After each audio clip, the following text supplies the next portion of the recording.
Welcome to the Trading Sliders Podcast.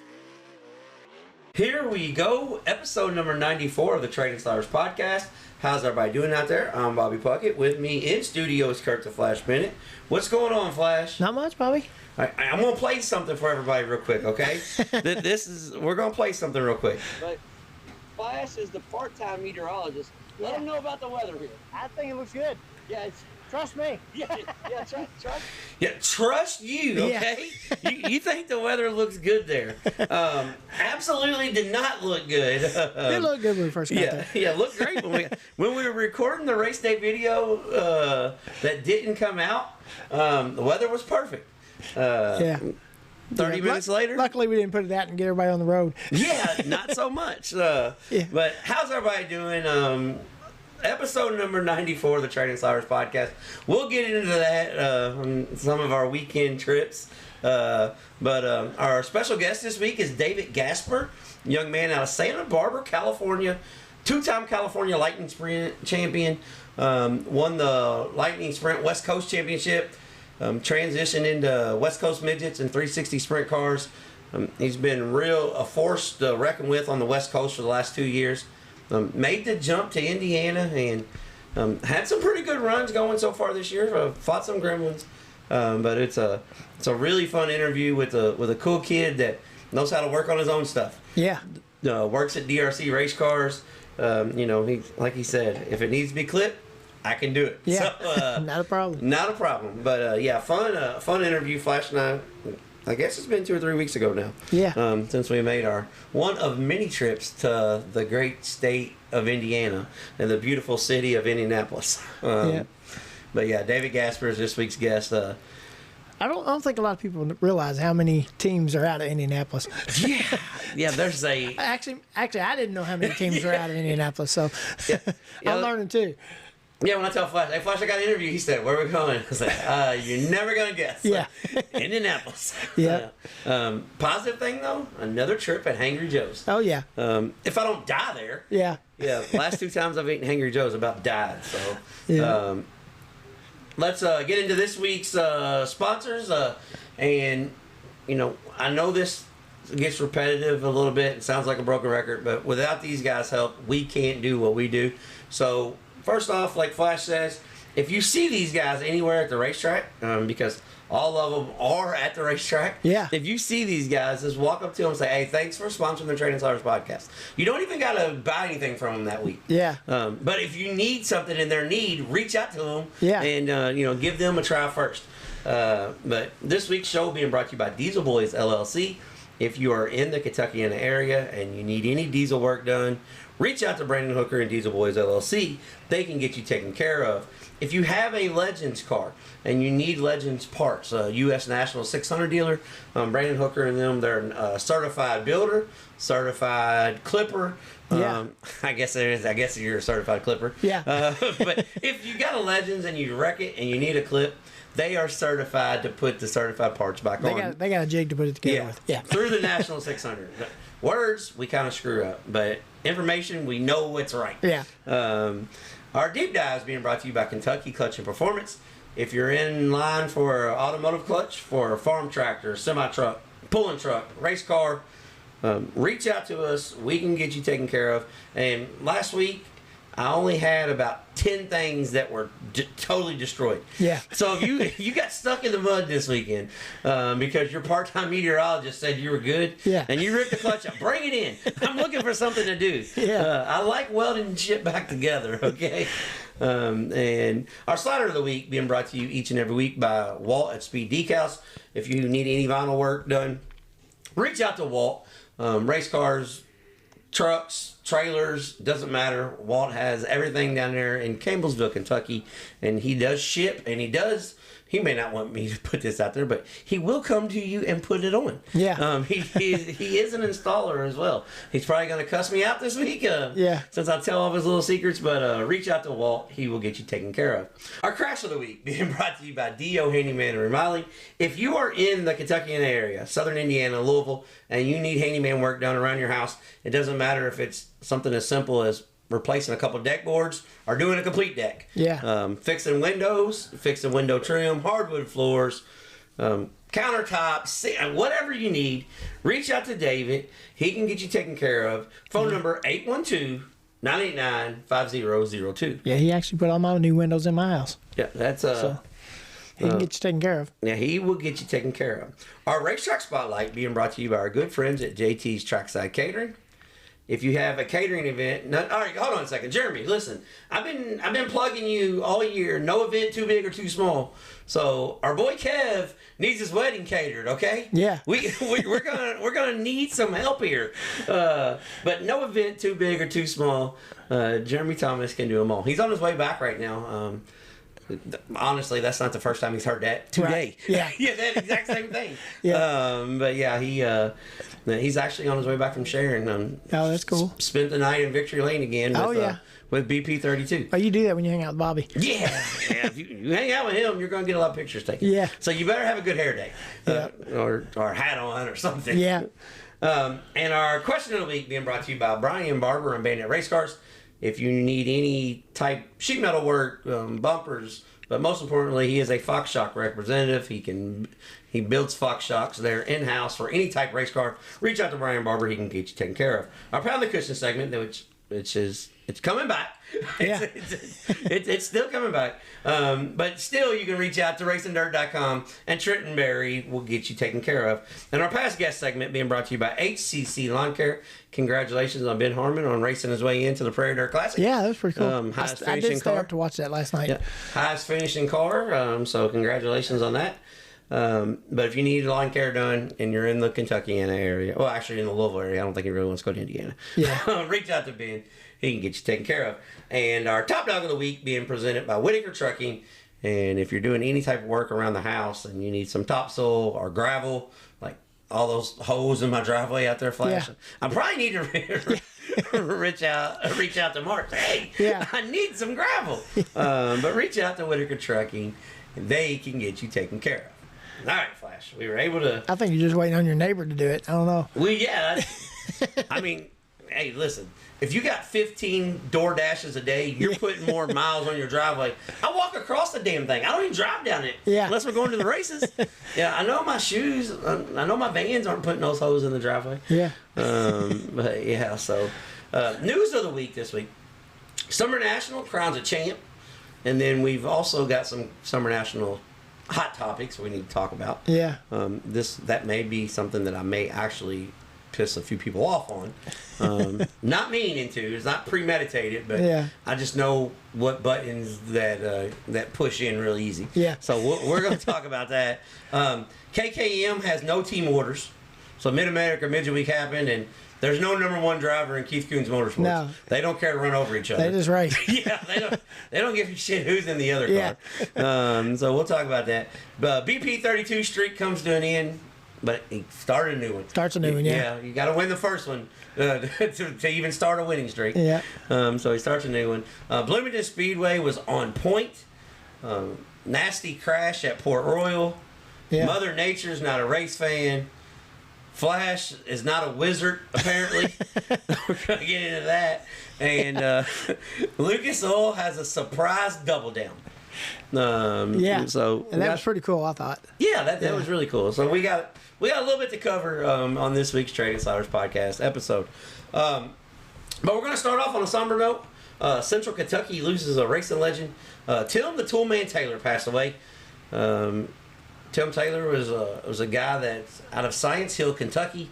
One of the most genuine guys that you'll ever meet in dirt track racing anywhere in the country.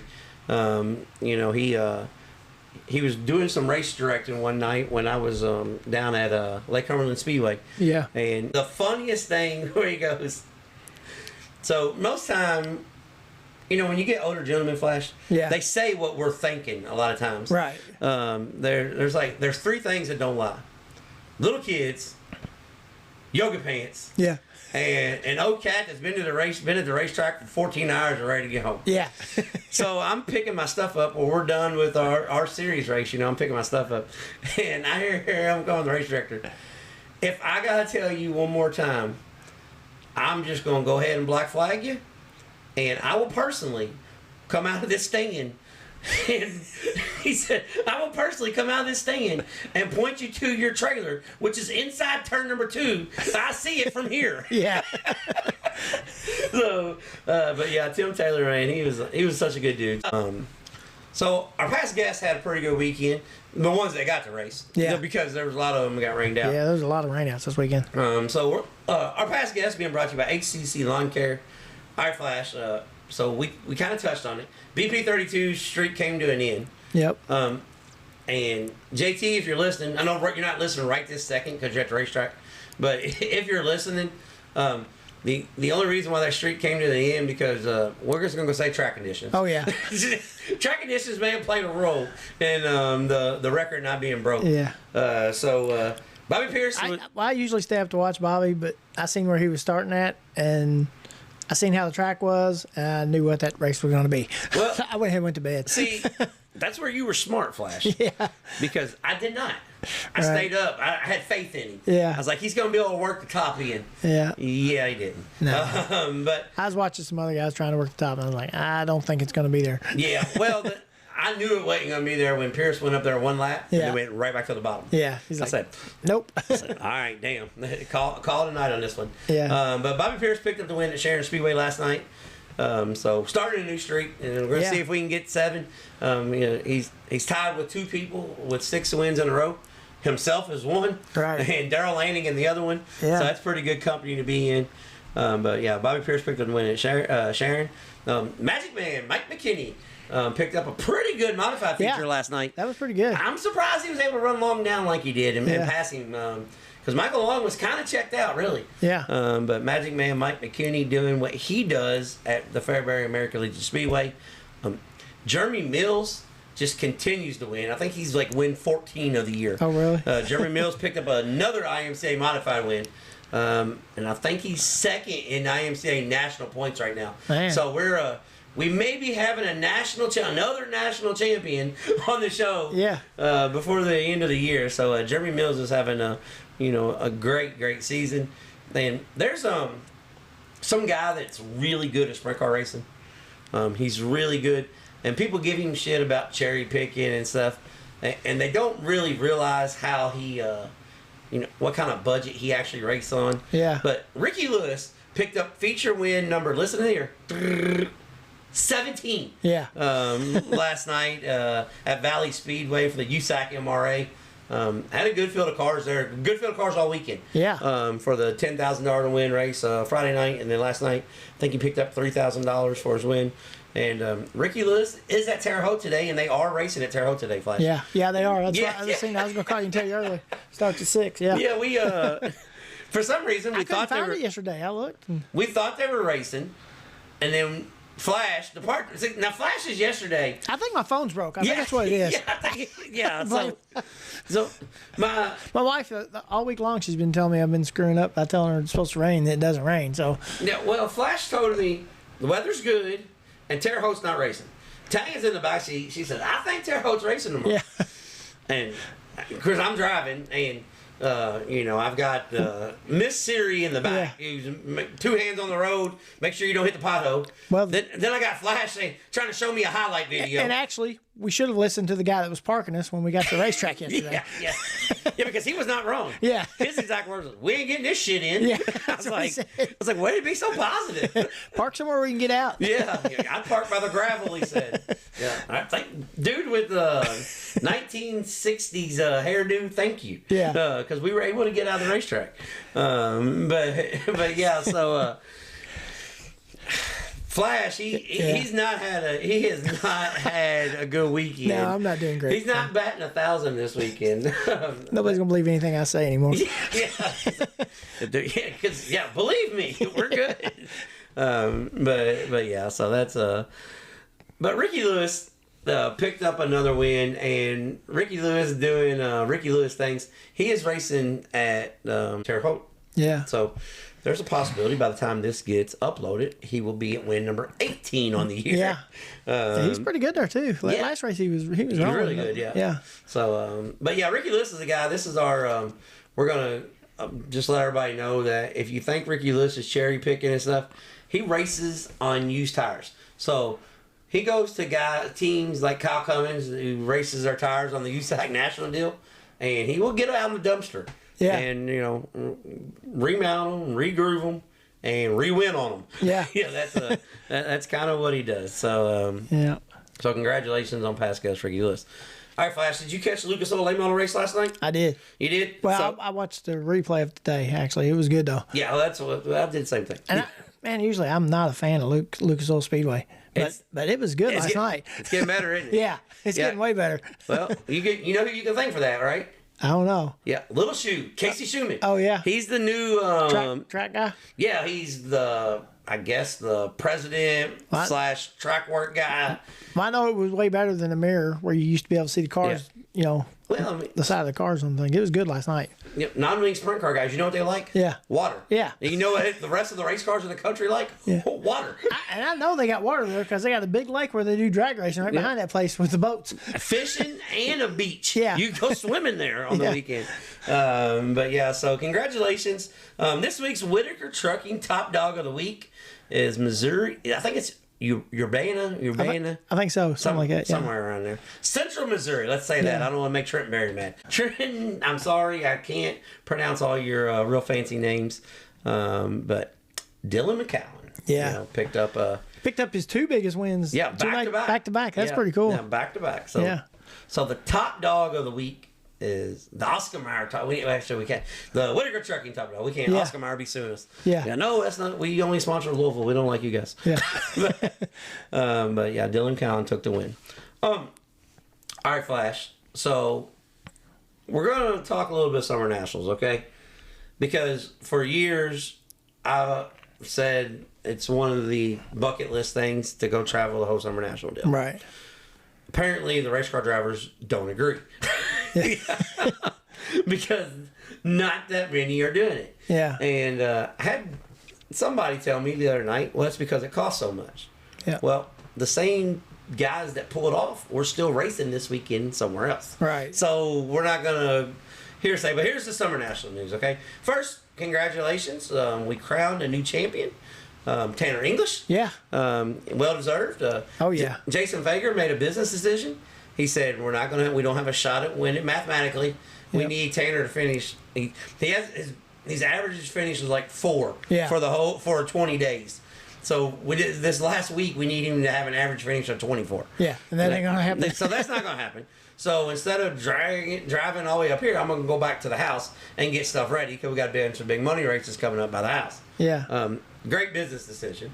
Yeah. Worked out good for him last night too. Yeah, picked up 5 stacks. Yeah. Or 5 stacks and $12 or $42. Yeah. Whatever it was. Yeah. So news item number 1, Fager drops off the tour and pretty much hands English the win, but he already had it. Right. Yeah. News fact number 2 of the Summer Nationals this week. Rusty Schlenk got a win in a car that Rusty Schlenk built. Yeah. But you know what his last win was? 16 years ago. 16 years ago, 2010. Yeah. Like, that is crazy. Yeah, I never thought that. Because he runs a bunch of them. He runs. He'll never run the whole tour, but he runs at least 10 a year. Yeah. So I thought he'd won something in between them, but I guess I was wrong. Well, 16 years in between wins, but that's not the longest in between Summer National wins. No, it's probably Moyer, ain't it? Yep. Yeah, Billy Moyer. It was 17 years. Yeah, it was 17 years in between his last one and then when he won last year. Right. Yeah. But 16 years. He won some this year too, didn't he? Yeah. Moyer's won 2 this year. I thought he had. Yeah. He's trying to run back down. Shannon Babb. He's like, hold on a second. Yeah. No, bro. I'm gonna outduel you here. Yeah. They're having their own little battle. Yeah, they're like, we're not running for points. We're running against each other. Yep. Yeah. And we don't care what those guys do. Yeah. But one thing cool about Rusty Schlenk, it's in a Dominator race car and builds his own race cars. So that's pretty cool because I remember when Rusty Schlenk started building his own race cars. Him and his son Carter race their own cars. So Schlenk wins about 10, 15 late model races a year. Yeah. So that's pretty cool. He runs a lot up there in Indiana and the northern part of Indiana. Yeah, that's what I thought. And I think he's actually from like Attica and places. Yeah, he runs Attica. Well, now you're sounding like Gunnar Stetzer. Attica's in Ohio, Flash. Oh yeah. Well, no, there's Attica in Indiana, but I'm thinking of the racetrack. Yeah, but I'm thinking of the Attica where the four-wheeling place is. Oh, okay, yeah. I screwed up there. Yeah, I was like, now you sound like Gunner. Yeah. Shit, favorite track in Indiana, Attica. Yeah. That's an Indiana thing. We're not real good on geological stuff. Yeah, we don't know where none of that stuff is. But he does. We know it's either west, east, north, or south. Yeah. But he does run. He runs Attica and he runs Oakshade, and then he crosses. He does do Shady Hill, Mount Pillier, and stuff. Yeah. When they run late model stuff, he's there. Right. I think he's actually in Michigan now, so he claims Michigan. Yeah. But here goes one thing I want to talk about real quick. So at Mount Pillier the other night, they had a rough track. Yeah. All right. Did you see what they did before the feature? Are you talking about the points wise? Yes. Yeah. I don't agree with it. All right. Thank you. And we haven't talked about this. Yeah. All right. Here's the thing. If you're running 30 races, okay, and you want a true series champion, yeah, and I don't like show up points. That's a cop out. Yeah. Part of running a series is, okay, the track is rough tonight. I'm going to be smarter and drive around the rough, and I might run 7th tonight, yep, where this guy's going to run through the rough and lead 24 laps and then break and then run 20th, and now I gain points. Yeah. That's part of the strategic. If you race, it should count. Yeah. That's just the way I feel about it. I do too. Yeah, I don't even. I mean, we do it in our series, and I know why we do it, but I'm not a fan of that. I don't like drops. Yeah. Like, here's the series. Well, this guy, he can't make it to everyone, so he won't be able to race. Well, so be it. He's not running for the points. Yeah. I mean, it's the guy that can't make it to everyone's running for the points. Right. I do not like show up points. I'm not a fan of it. I'm not a fan of dropping races. Yeah. Or I'm not a fan of special non-points events.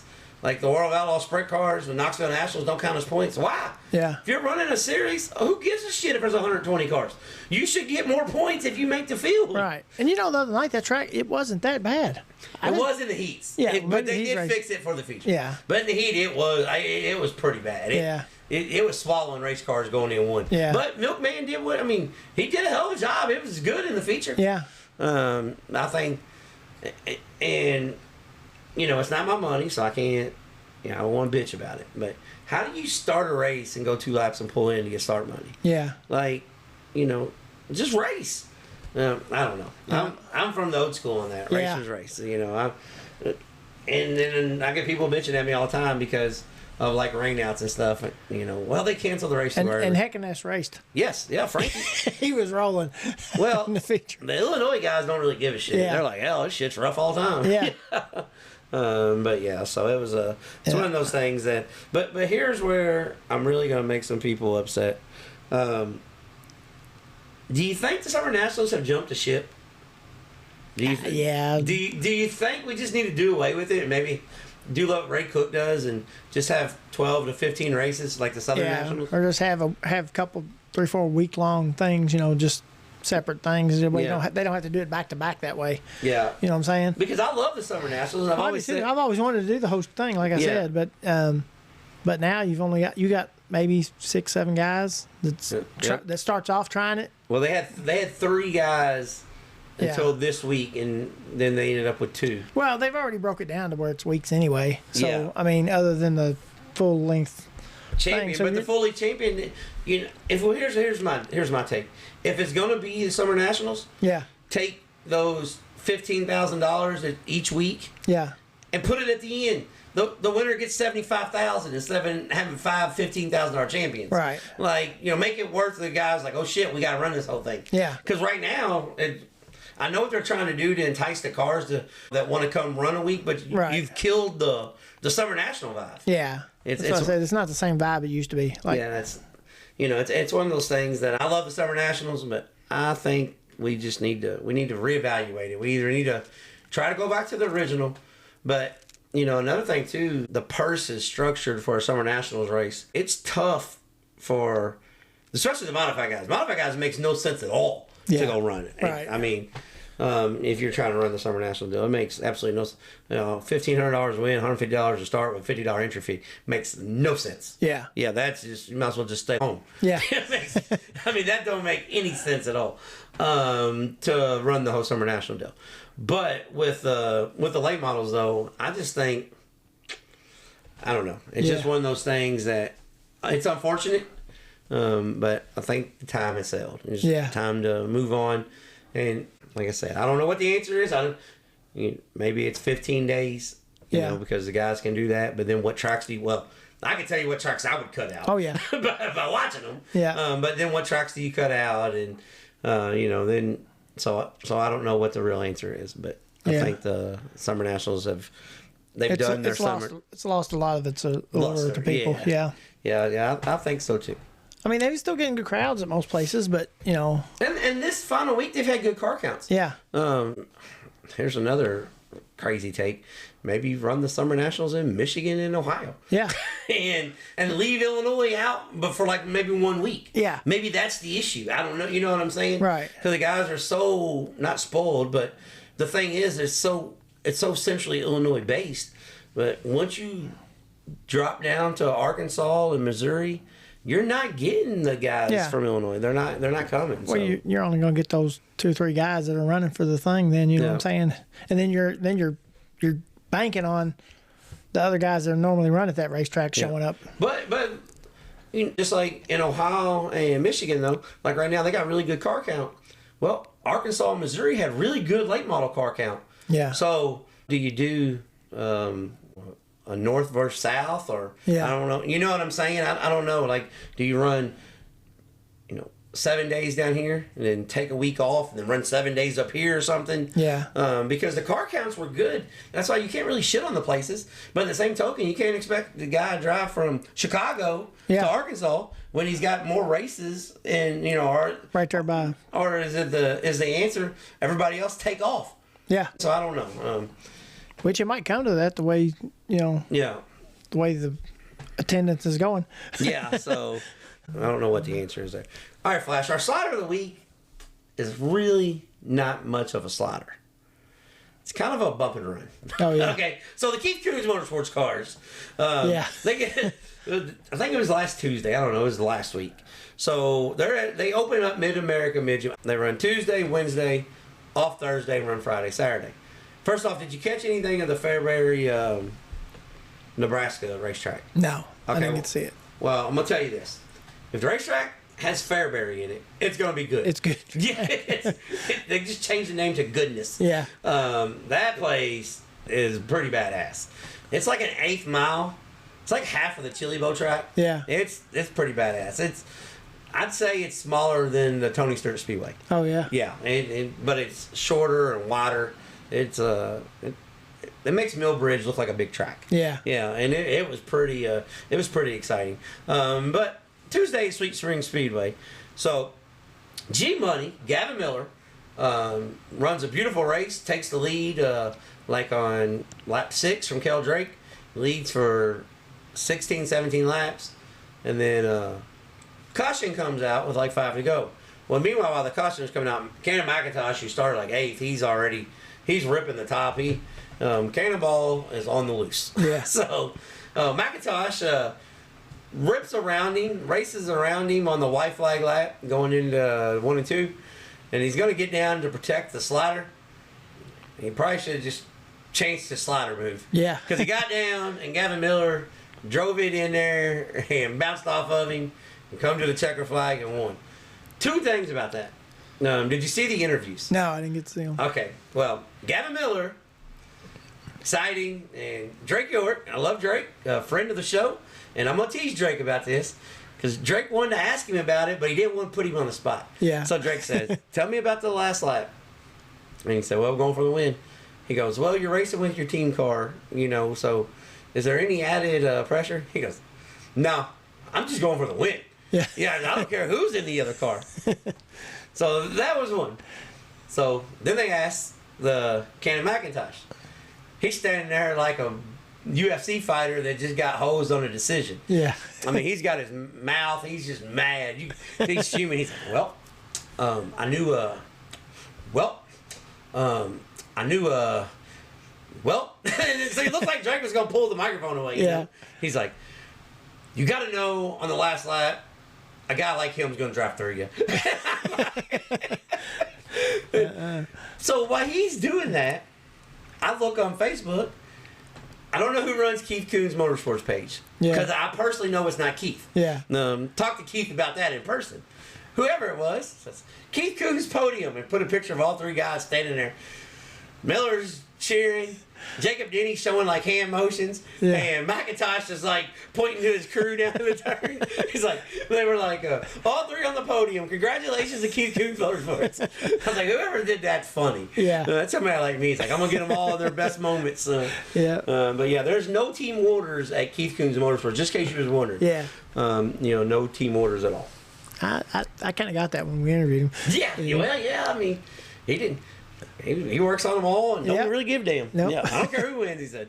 And I don't change the car. If I put this on his car, I put it on his car. Yeah. If he can go in this fast in it, you should be able to do that. Yep. If not, you're not as good as him. I was like, damn, okay. Yeah. Okay, that makes sense. Yeah. I guess Buddy Kofoid is just better than the rest of them. Right. So, all right, we're going to get into our weekend race trip real quick. First off, Friday night, made the way to Bloomington Speedway. I want to say thank you to Andy Bradley and Pat Sullivan and the whole crew at Bloomington Speedway for their hospitality. And met up with a cool cat named Garrett that does racing videos. He's all over YouTube. Hold on a second. Let me look his name up real quick. So I got this because it's kind of a tough name. Yeah. So I'm gonna butcher it anyways, but I want you to look at it with me. What is that last name? Dovenstock? Hell, I don't know. All right, G Money is what we're going with from DESKOVICK.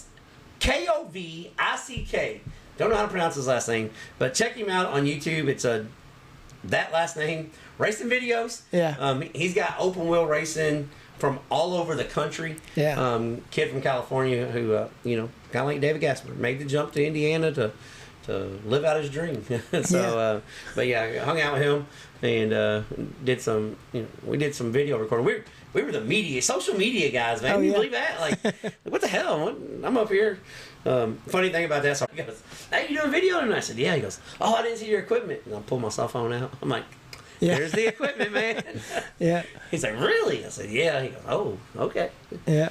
It's like, yeah, dude, I'm from the hood. We're poor like that. But Friday night, Bloomington Speedway, the Legends 50, 34 sprint cars, which turned into 33 because one of them loaded up and went home because at the drivers' meeting, they didn't realize they were running a 50-lap main event. Oh, yeah. And didn't really like the format. So I'm just going to I'm not going to call the guy, I'm not going to call the kid out because I like the kid and I know it wasn't his decision. It was the car owner's decision. So, if anybody was there, they know who it was. So I'm not going to call the kid out. But racetrack turned out pretty damn good. Yeah. You didn't burn your tires off, so it was. I liked Andy Bradley's post too. Yeah, about that. I think he. I didn't know what it was about till I found out about that. Yeah. So, then I was like, that makes sense. Well, he takes pride in his racetrack, right? And he should, especially with the way the night was. It was an absolute perfect racetrack at Bloomington Speedway. You could not have asked for a better racetrack. In the words of Jaden Rogers, take notes and let's do this again. Yeah, that's what he said. But the racetrack was really good. So check out the highlights. I post them on my Facebook page and the Training Sliders page, and I've got just about all the 50 laps. I got cut out a few that wasn't, but it's a pretty good it's a pretty good video of what went on. But Jordan Kinzer took the win over Jaden Rogers and Max Adams. Jordan Kinzer started on the pole, so it sounds like a boring race. Yeah. Started on the pole and won. That's why you got to go to the races. You can't look at my race pass. Right. Because Max Adams took the lead in traffic. It was Trading Sliders approved. They were all over the place. And then Jordan Kinzer was doing everything he could. And what I like about Kinzer is when something's working, he just sticks with it. He stays there. He just understands that they got to come back to him when they're banging the curb. Right. And did a well of a job. Just absolutely looked like Kevin Briscoe out there, man. Just around the bottom, straight. And Adams had to deal with Jaden Rogers. And Zach Vittoria started like 19th and worked his way up to 4th. I thought he got in Harley Burns when Burns had a flat. But Rogers said he ran out of fuel before then. That's why he turned to the infield. He said he didn't have enough fuel. We need a fuel stop. But Harley Burns made a good run up, had a flat tire. So the format was, Flash, they qualified like Ray Cook's deal. Locked in the top 10 and then had two 15-lap B mains. Had like 10 cars in each B main. Took the top 5 out of them. Yeah. Which... I'll be honest, I was never really a big fan of that format because I always enjoy the heat races. Right. But if you're going to redraw the top 10 after qualifying, that format produced. Yeah. I give it to Pat Sullivan. Pat Sullivan came up with the format. Yeah. Kudos to the legend because it produces. Fast qualifier draws the first pill. Boom, right off the bat, he drew an 8. So we're like, all right, well, he's got work for it. Kendrick qualified 7th and drew the pole. Yeah. So it was... It was a really good format, but the feature race, man, I say Kinzer, Rogers, Max Adams, Harley Burns, they were all going at it. It was just a dogfight. It was a really good race. And in the midget race, Ian Kreger went from 8th to the win and took the win with 2 laps to go. Yeah. And kid had a lot of excitement in the interview, so it was a really, really good trip. Overall, it was a great trip up there to Bloomington. Had a good time. Actually, I love Bloomington Speedway. I just do. Especially when Bloomington Speedway is right. Oh, yeah. And it was right. I mean, you could not ask for a better race surface. It was one of those things that, and what's funny was when I was walking through the pits and I was talking to a few people and I stood and I was talking to this week's guest, David Gasper, for a little bit. And I told him, I said, I know I've told you this a couple times. Yeah. But this is going to be like being back at home tonight. Yeah. It's going to have a lip. I said, last time I told you that, they graded the lip off, so I'm sorry. Yeah. But it's going to have a lip. I think we might actually have a curb tonight. Yeah. I said, yeah, I'm thinking the same thing. I said, I think the moisture is going to come back up. And the guy standing there with him goes, nah, moisture ain't came back up here in like 5 years. Yeah. He said, they got a hard pack. I said, I don't know, man. It's you can kind of see a shine over on the front stretch. Yeah. From the pits, and it was a red shine. It wasn't a black shine, right. So the moisture was coming back up a little bit, but it was a really good, Yeah. And I believe Sasser won another Superstock race. Oh yeah. Yeah, just in case you was wondering, he's got to be getting close to 20 wins on the year. Oh yeah. Yeah. I think they've been rotating him and his brother, ain't they? Well, yeah, I forget it. It's not there's 2 of them. Yeah. Zach, Isaiah. Isaiah has been killing it this year, though. Yeah. He's been rolling. Yeah, he's had a pretty good year. So. Yeah. And then Saturday night, Flash and I made our way to the Lincoln Park Speedway, where it was going to shape up and be a phenomenal night of racing. Oh yeah. And we were on the verge of seeing Chris Nunn do 100 push-ups. Yeah. Because there was 50. He was going to do 50. Was it 50? Yeah. I thought he said 100. Okay. No, he ain't no way he can do 100. Well, my fat ass will struggle with 50. So I'd struggle with 10. Yeah. Because he said if there was 50 sprint cars, he would do. If there wasn't 50 sprint cars, he would do the push-ups. There was like 43. Yeah. But there was like 6 guys in the parking lot. So I think he was going to miss it by 1. Yeah, it was going to be close. When the rain came. But first off, thank you to Todd Hopkins for letting us... definitely. Yeah, letting us take cover in the tornado/monsoon. Yeah. He said, come on in, mate. I said, shit, we was anyways, bro. Yeah. He's already heading that way. Yeah, we were coming to see you. But yeah, but thank you for that. But yeah, we got there and did the race day report, and it didn't go out, and thankfully it didn't, so I didn't have to go back and make an update on it. It's not here, but for the 3 or 4 jackasses that most people understood, but for the 3 or 4 jackasses on social media, you didn't even try to run the track in. When there's, the one guy that said it, I posted a picture. Oh, did you? Yeah, okay, where the water's over a quarter way up in the turn. You know what I'm saying? Like, dude, it's a groove and a half. The water is a groove and a half. It looks like Brooks Speedway right now. Yeah. like, dude, come on. Like, how? I don't know. I think people just like to bitch. Yeah. I mean, and it was free general admission, so A lot of people are like, well, we drove 2.5 hours to get there. Well, yeah, you look at the radar, it's a chance of rain. Yeah, well, depends on whose phone you're looking at. Yeah. Well, when we looked at it, there was nothing there, and then it blew up right on top of us. So there was a lot there. Yeah, it rained hard and fast. Yeah, a lot. I bet probably got 2 inches of rain there in 20 minutes. Yeah, it was bad. It was bad. Yeah, that's what I told mate. I said, you thought you had a Wingo River? Yeah. Well, it's a Putmanville River.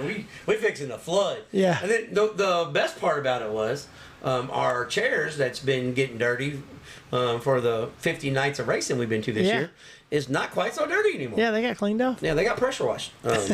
So that was good. And one thing I do want to say, Flash. He is not the most agile when jumping over water puddles. He did not land in the puddles. Okay, Bob, you're not 60 years old yet. I'm trying to give you credit right now. I'm saying he did not land in the puddles, and he turned around and stopped and helped the 85-year-old over the puddle as we were walking out. Yeah. But I was behind him and I seen Flash make that jump. I said, "Oh shit." I said, he stuck the landing, but I was more worried about my knees on the landing. I'm thinking, man, because I seen the way you kind of landed in front of me. I said, oh, damn. I'm going to land here. My knee's going to buckle. I'm going to fall back in this water puddle. And I have no clothes because Tanya tells me every time we leave the house, you should probably pack extra clothes and shoes. I'm like, what for? Maybe because we rode all the way back home with my feet for one thing, we don't have room for extra shoes in there because Tanya's usually got 3 or 4 pair. Yeah, and blankets. Yeah, and like chairs and coolers and snacks. No more snacks. Snacks are never going to the racetrack with us again. We're going to get the shit from the concession stand. She's packed snacks 4 times this year. All 4 times I had to run for my life because of the rain out. No more snacks. That ain't happening. We're going to eat that shit on the way. Yeah. We are not going to have any at the racetrack with us when we get there. Promise you that. So this week's question of the week, Flash. Question of the week and crash of the week ties in together. Oh, yeah. Question of the week came from Max from Ferdinand, Ohio. I don't know where Ferdinand, Ohio is. Yeah. I'm going to say it's close towards Pennsylvania. Yeah. It's not a sprint car question. It's a late model question. So Max says, with the intentional crash at Port Royal, how do you guys think stuff like this should be handled? Did you see the crash? Oh, yeah. Okay.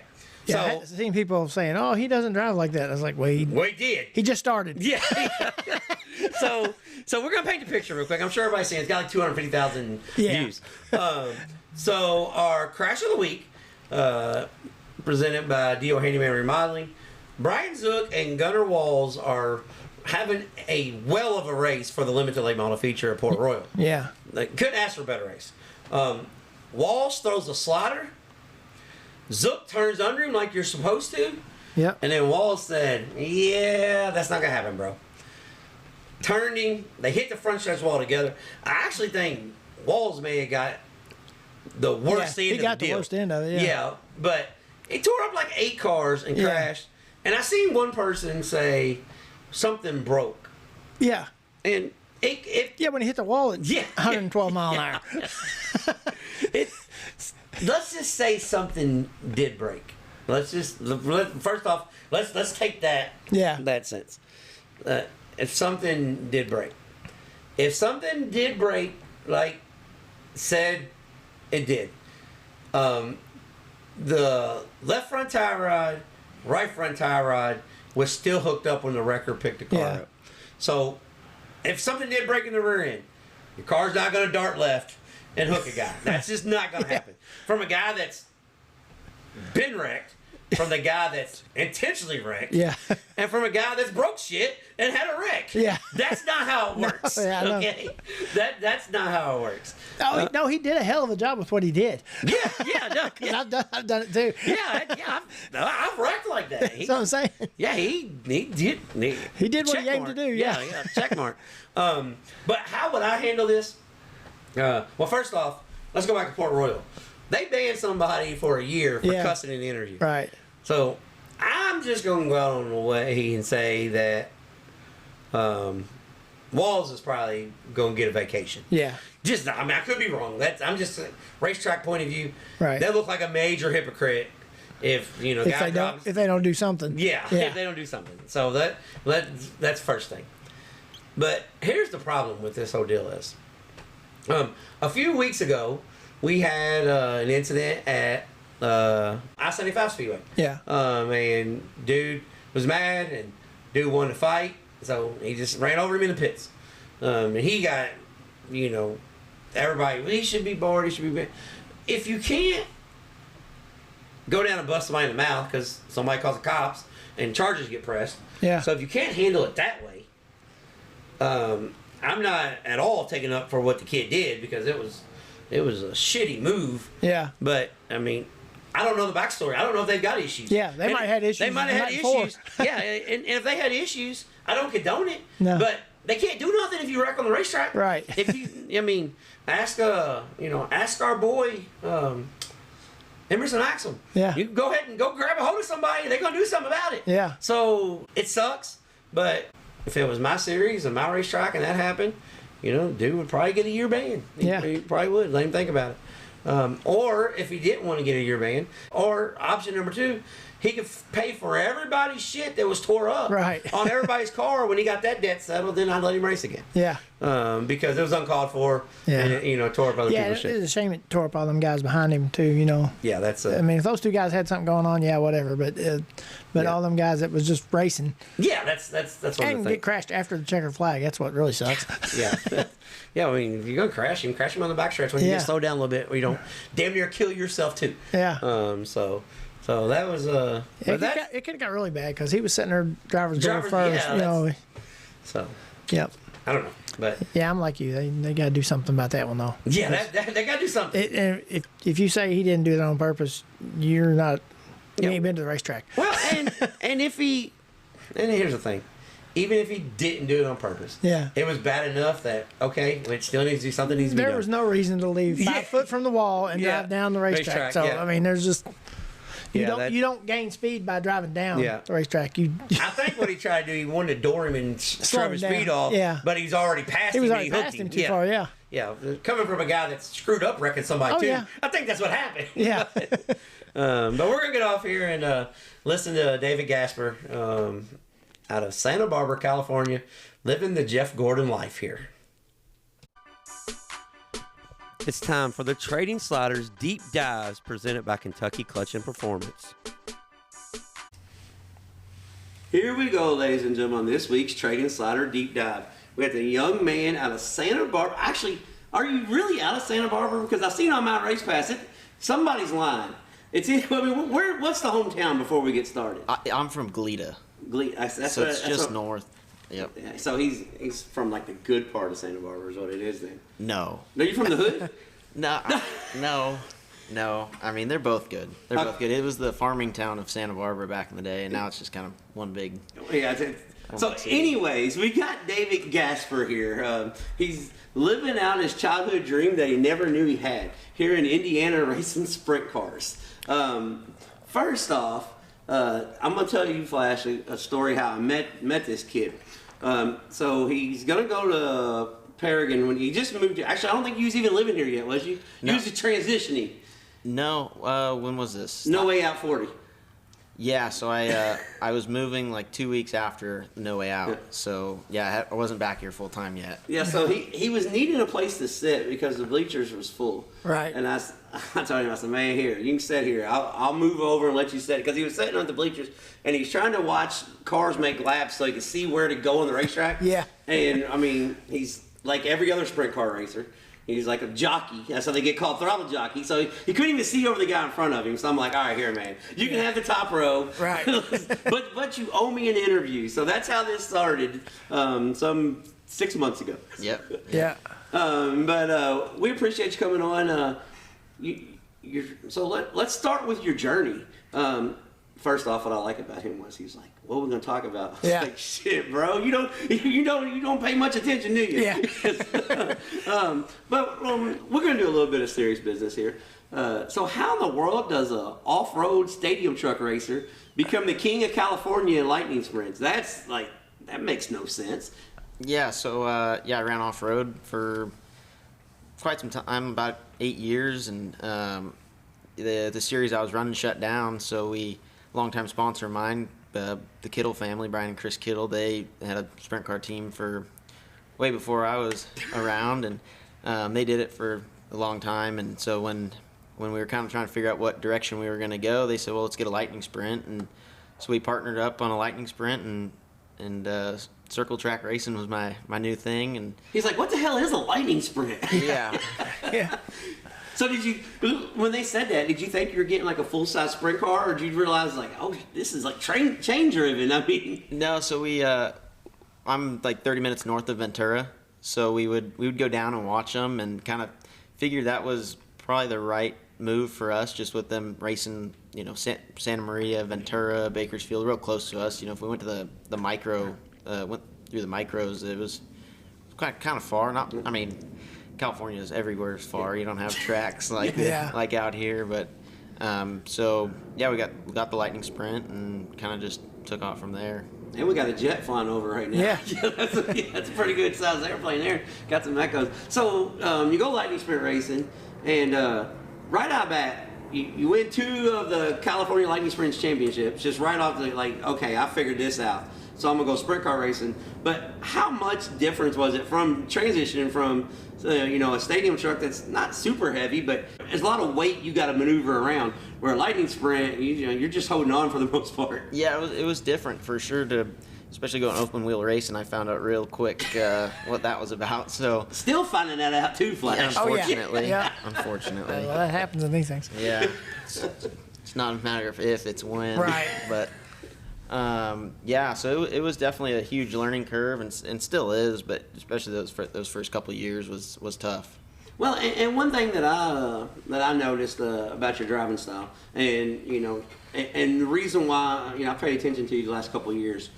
Thank you, Flo. You guys brought the USAC West Coast stuff on so we could see them. But all jokes aside, one thing that I paid attention to is you don't care. You'll be in Vegas, Arizona. It doesn't matter. You'll show up and race, and that learning curve you'll get over that quick. Especially for no more races. You got less than 60 races. We'll say 70 right now when this comes out. We have less than 70 races under our belt, and we're right here in the heart of Indianapolis doing this with guys that's been doing it for years and that are no slouch at all on local, regional, and the national level.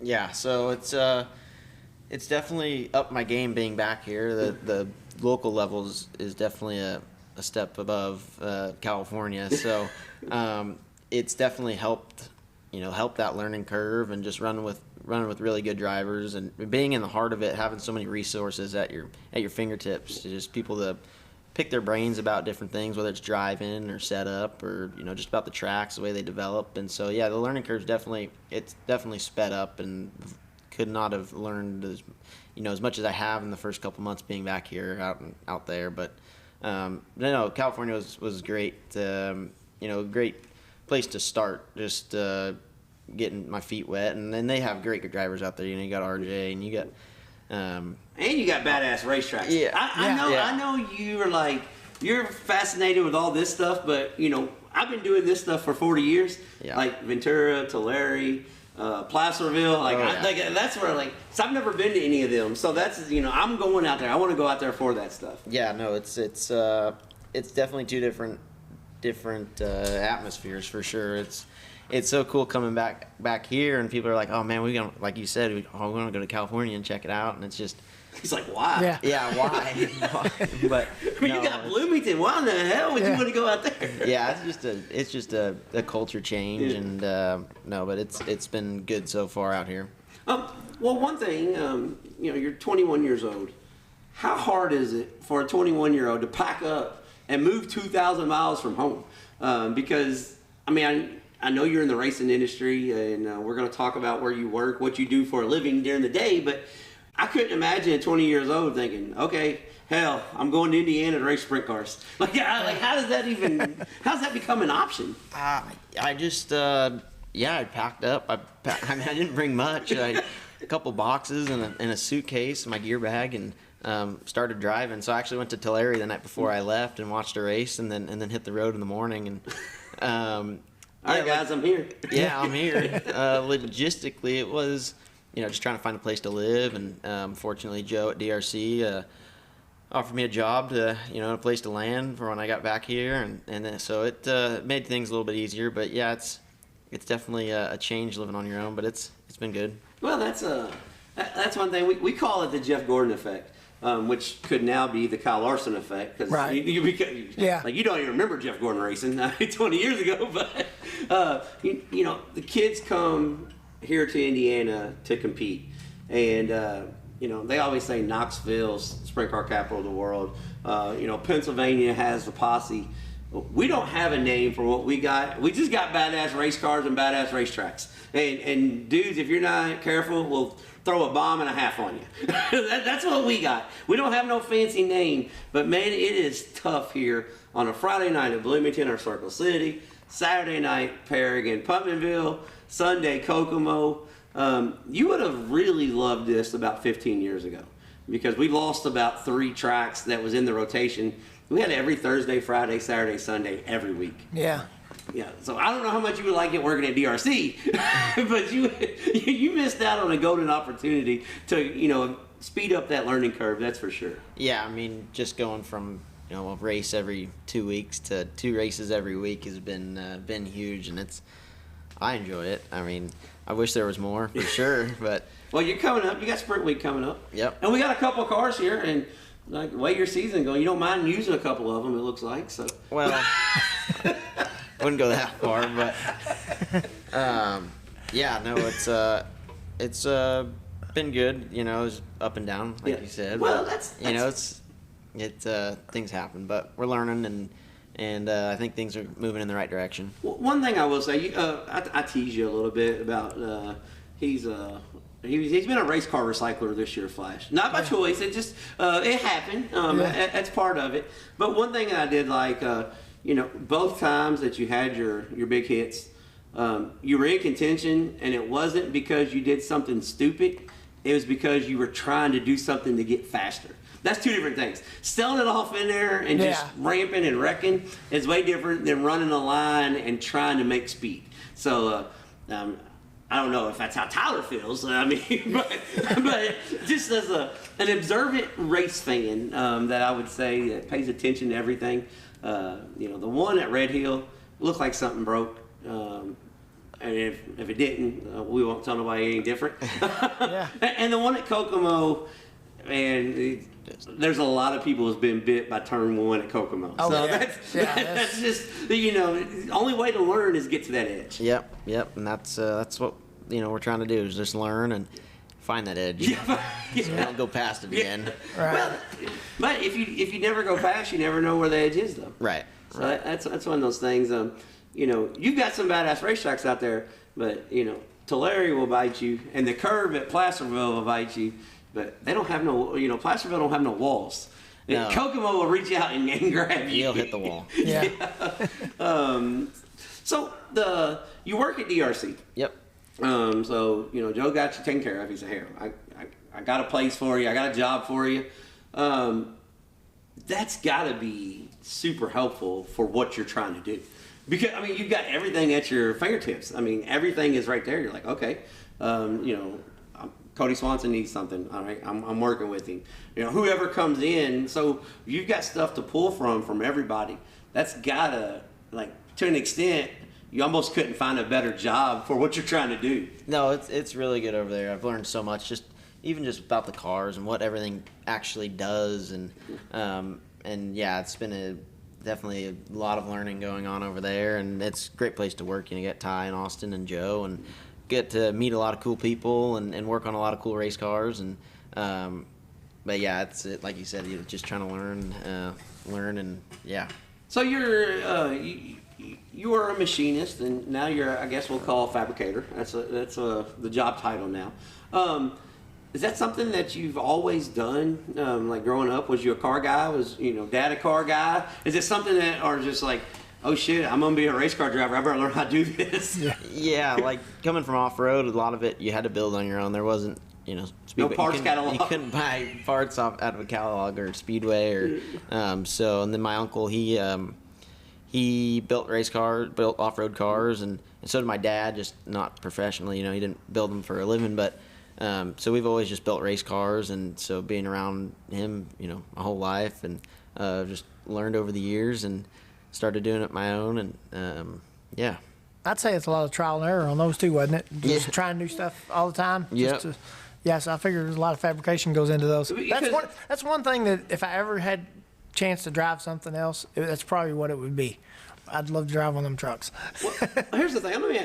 So did it have independent suspension or was it solid rear suspension on it? So it's a solid rear axle. Okay.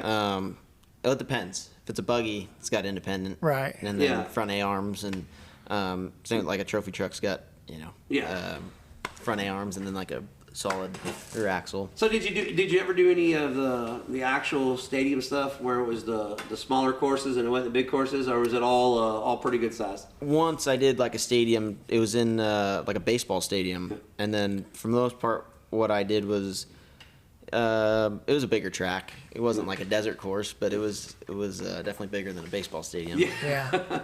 Well, so did you ever run Crandall then? What's that? Did you ever run Crandall? Yeah. Crandon? Crandon, yeah. Yeah. That's how I got Midwest South. I think they just ran there this weekend. Yeah. Yeah, so I ran there a couple times and ran second at the World Cup, and yeah, that's a cool place. Watch. Well, it looks cool. Yes, that's I all. got to see Kid Rock live. So. Yeah, well, hell, that's a good. Yeah, that's a good weekend. That racing, though, I mean, there's a lot of like almost sprint car stuff in those trucks. Is the way they. You have to drive around other people. And you gotta be careful hitting wheels. Right, that's what I'm saying. They're still almost open wheel cars, Yeah. Especially after the first lap. Because the bodies are not, there's not much body on them. So. Especially, have you seen this kid run? I guarantee it was open wheel. Yeah. Hey, listen, I don't give people shit if I don't like them. I think you're a hell of a wheelman. Yeah. Especially knowing how few races that you have, really. Right, I mean, it's what you're trying to do right now, it's tough for somebody with 10 years of experience in a sprint car. More or less, basically one season. Yeah. One season out here. Yeah. No, it's definitely tough. Yeah, you don't, and then being out in California, you don't have the resources like you do out here. Just the knowledge. It's definitely a lot more spread out, and so you kind of just trying to do your own thing and figure it out kind of the hard way. And, I was like, making phone calls. That didn't work. Yeah, just trying to, like you said, figure out what works, what doesn't, and hope it does work. Yeah, hope it goes fast. That makes you a better car setup guy, though, no matter what. I mean, I know it's rough now, but it's going to help you in the long run. Yeah, you'll appreciate those hard lucks. I guarantee. Those are the ones that make you better. Yeah, that's one of those things. And you've got Tyler here at Tyler Surgeon Racing, and they've won a championship with Team Ez. Yeah. So your resources that you got in house is pretty solid. Yeah. Before you start reaching out, your resources here are really solid. So how is it driving for these guys? Because like you said, they kind of took you in like your own kid. Like all right, we got a new kid. We got another mouth to feed here. Yeah, no, it's great driving for them. They we go to dinner all the time, and it's just we enjoy hanging out outside of the track, and that's if you're not, it's just a good atmosphere to be around. And Tyler and I work really well together, and Liz, and we've got two different ways of doing things, like as far as setup, and it kind of it works. Sometimes he's got to get me in line on like, okay, hey, you need to do like this track. He's like, hey, jackass, this is what's gonna happen. This track is gonna go this way, because he's seen them. He's seen them, and so it works really well, and I feel like we're right at the turning point of winning races. And some of these Indiana tracks can be tricky. Yeah. I mean, they'll start off one way and they end up totally different. Yep. Well, it's like, and then some of them are even all the way through. Well, it's like last week at Bloomington, he's like, there's gonna be a curve. I know there's gonna be a curve. And they're like, not tonight. Yeah. No. See, yeah. Wasn't much. He's like, what the hell? I thought this was like Placerville. Everybody told me you just stood over your shoulder and ran hard here. Yeah, no. Funny thing was, I told him the other night, I said, man, this is going to be back like at home, because, I put the video up and see how wet it was, but I didn't realize they were going to take the grader out there and grade off 12 inches of it. I came down there and said, sorry, man, I didn't mean to lie to you like that. Yeah. They need to let us roll that in. Yeah, that was, like. But they got 3 inches of rain. I'm glad they didn't because that hole in 3 it was pretty big. It probably would have been rough. It would have been big. Yeah. But I mean, but no, I'm all for it. Let's just let the sprint cars pack it in and let's go race. We'll see what they do on Saturday. Yeah. Well, you might need an oar to roll it. Yeah, if we get it in. Yeah. So how did your parents take it? Were they real supportive, or they were like, "What the hell are you doing? Like, why are you want to go do this?" So no, they're super supportive of it. They were my biggest supporters, and they it was more of just like, all right, well, let's figure out how to make it happen. And Dad's like, "Here's a gas card. Good luck." No, I wish. Yeah. He's like, you better get you at least $1,000 though. It's gonna take that much to get there. Yeah. No, they're biggest supporters. I couldn't ask for better parents. And honestly, if it wasn't for them, it wouldn't be possible to make it out here. And with everything going on out west with my car, and my dad, gets it ready when I want to come back and race out there. And my mom, she does everything she can to keep us going. And so it's good. Do they get to come watch you race here, any? Yeah, they come out quite a bit. Oh, that's good. Yeah. So. Well, that's not a cheap flight because flying in Indianapolis is most expensive airport in the country besides New York City. Yeah. Is Indianapolis. I have no idea why. It makes no sense. Yeah. It has to be the IndyCar teams and the drag teams here. Yeah. It has to be. And because that's the only. Why the hell else would it be expensive flying to Indianapolis? Yeah. Right in the middle of the country. Yeah. What do we got besides dirt tracks and basketball? Yeah. What's the end goal? Do you want to go national racing? Do you have any admirations to go wing racing? If you say yes, I might beat you up. But no, but seriously, what's the end goal here? Pavement racing. Oh, okay. Well, what kind of pavement racing? As far as I can go, and so obviously I want to race sprint cars for, continue to race sprint cars and go national racing, win national events. But I feel like every kid's goal is racing on Sundays, and so. Kokomo runs on Sundays. Well, okay. Yeah. But so you want to do you want to chase the cup stuff? That's. Try to. Yeah. Yep. That's it definitely is the Jeff Gordon effect. Yeah. 100% is the Jeff Gordon effect. Yeah. Some people tell me I'm crazy, but it's, if you don't set the goal there, it's really. You gotta have a goal. Everybody's gotta have a goal. Like our goal when we started this was like if we can get 50 listeners, that's badass. And then now we're like, damn. Yeah. Okay, that was a terrible goal. Yeah. we did that in 10 minutes. That was dumb on our end. Yeah. So have you done any asphalt racing at all? Not yet. None? Not yet. Now, being back here. Yeah, man, you need to try some. Yeah. Before you make your decision.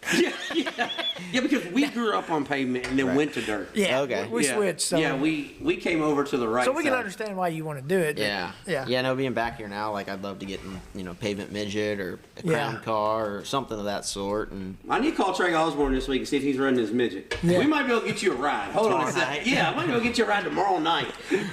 Well, you want to do the phone call live right now? So, you probably put some pedal extensions on. Yeah. Trey's boxes a little bit. Yeah. So you're gonna try to push to get a Silver Crown ride or something? Yep. Is that something? Yeah, that's something I would definitely be interested in, and obviously, not interested in. That's what I would want to do. So, but it's just kind of seeing what's out there and going tomorrow night and go check it out and maybe meet some people and see where it goes. Okay, well, I've got advice for you then. Okay. This is before you totally sell off on that. Next Sunday, the 500 Sprint Tour is at Winchester Speedway. Okay. Winchester, Indiana. Half-mile high bank. You need to go there, check it out. Ryland Gray, listen, get a hold of David, okay? He's going to come crew for you next Sunday. No, it's this Sunday. Hold on, it's this Sunday. This Sunday. Okay. Winchester, Indiana. Pavement sprint cars. 140, 50 mile an hour on a half mile. It's perfect. Just think Bristol. Yep. But Bristol copied off these cats. This was the first track in the country to have this banking. Okay. You got to go check it out Sunday afternoon. I promise you. you'll have a different respect for pavement. When they ran the wings, it was really crazy, but they had to quit that shit. Like shit was breaking off, and the car break, like the front clip will break off. You're going into corners so quick. Yeah. So, but yeah, you need to go check it out. It's pretty badass. Yep. It's one of those things.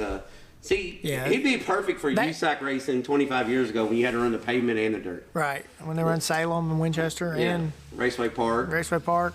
Yeah. So we need to get you a 500 sprint car ride. Dude. Yeah. All right, his goal next year is run the little 500. Everybody. All right, I'm just gonna put it out there. We got to work on somebody. We're gonna talk to Cottle. Cottle had 4 or 5 teams that he drove for. We're gonna do our job to help push him to the little 500. 500 laps around Anderson in a sprint car. He'll decide if he really wants to go pavement racing or not. Yeah. So we're gonna go cup race. Now this is taking a totally different turn, because never in a million years I think we're gonna start off in the Baja buggies. Right. Move across country to Indianapolis, open wheel country of the world, where the Indy 500, the greatest race in the world, is, but somehow try to detour to Charlotte. Yeah, get to Charlotte somehow. Hold on a second. This was not how I was expecting this. I thought he was gonna be like, no, I'm gonna win this. I'm gonna win the USAC deal, and then I'm gonna go to the World of Outlaws, and then I'm gonna win the Indy 500. And he's like, nah, bro. I'm just trying to get to North Wilkesboro. Yeah. Now those are all still in the timeline. Okay, yeah. He don't care what order. End goal. Okay, yeah, he don't care what. Yeah. Well, see, he wants to get to NASCAR. See, he's smart. He wants to get to NASCAR, so he has enough money to do this. Yeah, whenever he wants. to. Yeah. Yep. Yeah, that's the Kyle Larson effect. Yeah. Go Tony have Stewart, a job. Kyle Larson. Yeah, go have a job so we can come back. Stewart's racing tonight. Yeah. TQ midget at the fairgrounds. Yep. You haven't done no midget racing, have you? I've done a little bit out west. Okay. Yeah. Did you get to run Park Plaza? No. Oh my God. No. That's like some people was like, man, outdoors is a bucket list track for me. I'm like, man, I want to go to Park Plaza. No, I did a little bit out west and Chili Bowl a couple of years, and Yeah. Did you do the Chili Bowl last year? Yeah. Oh man, I might have to pick on him at the Chili Bowl then. I didn't realize you ran the Chili Bowl last year. Yeah, that might not be a good thing then. Let's not finish very well. Where'd you finish? Oh, D main. Saturday's D. That's not horrible. No, that's actually. That's pretty good. Yeah, you was in the top 100. People don't realize what that I think that was last year. Yeah. Maybe the year before. So. Last year I was in the J. Shut up. Yeah. But that place is awesome though. How fun is it? Have you ever gone out and done the shootout? No, I've never ran a micro. You never ran a micro at all? No, I didn't. Yeah, no, I passed all that up. He's like, I skipped that shit. I probably just give me a big motor, big tires. I kind of wish I did. done. I mean, Well, because like the non-wing outlaw micro, I feel like transitions. Like people talk about midget racing, but I think it transitions the non-wing sprint cars more than it does midget racing. Yeah. Because the midget racing, especially on a small track, the midget racing becomes momentum based because they're always on big tracks. Mm-hmm. Well, the non-wing outlaw micro, if you're on a small track, you got to pedal it a lot more. So it's not like midget racing as far as, because just the way the car drives. I think I could be totally wrong. Somebody could listen to this. This fool don't know what he's talking about. But just from what I'm watching, it's what it looks like to me. well, yeah, and just like the circle track, the old circle track experience that you get from it. These kids learn so much. Yeah, you missed out on that. You was jumping shit. Yeah. Like really. Yeah, you learn so much, and so, sometimes I wish I would have done that, but other times I'm like, We need to talk to Tyler. We got 5 or 6 tracks around here. We can get you one in here. Yeah. We got a little bit of room if he ever gets the truck out of here. I mean, we're working on the Tovey. Go out here in the shop. I mean, we got a nice shop, but we could get 4 or 5 more cars in here. Yeah. We're going to have to, hold on a second. I don't think we need to talk to Tyler. We probably need to talk to Liz about this. Yeah. Yeah. We'll get a micro in here. Yeah, we need a micro in here for you. Yep. I mean, at least, if you got another option, there's some $10,000 and $20,000 races not too far from here for a micro. It's perfect. Yeah, so that's all you need. A couple of them, it pays for itself. We're good. Yeah. Yeah. How much are you involved in the setup stuff? Because, like you said, you guys try to come to a happy medium. But is it more, hey, I just want to learn the area. You tell me what we need to do, and we meet in the middle. How is it? Just depends on the night. Yeah, I mean, we work really well together. Just come up with what we think is gonna be the best for that track that night, and Yeah, we rolled it, but just roll with it. Sprint car dudes just wing everything. Yeah, I know it. So it's like I'm moving to Indy. I'm just gonna figure it out when I get there. We're gonna get to the racetrack. We're gonna be fast, and if we're not, we're gonna figure it out when we're there. Yeah, like I know what I like, and try to do as much here in the shop that to figure out what does what and what I think is gonna help us, throughout the night before we get there, and kind of have a game plan of what we're gonna do, and then just Tyler and I would talk a lot. Like any other crew chief and driver, talk throughout the night. And so he's got to be careful, though. His crew chief feeds him. Yeah. So you got to be careful what you say. You got to say, man, that thing was great. Yeah. I messed up tonight, man. Yeah. Where are we going for dinner? Where are we going for dinner? Like you gotta really play yours. You got to be careful here, man. You got a good situation, but it could go south quick. You could be eating McDonald's every night. Yeah. So. And I thought we was in a good part of town. Sounds like a helicopter after flying over now. I thought, what the hell? I thought you told me we was in a good part of town. Got the airport right here. Yeah, that's what they're flying to the shooting. Yeah. So they take off. We're good.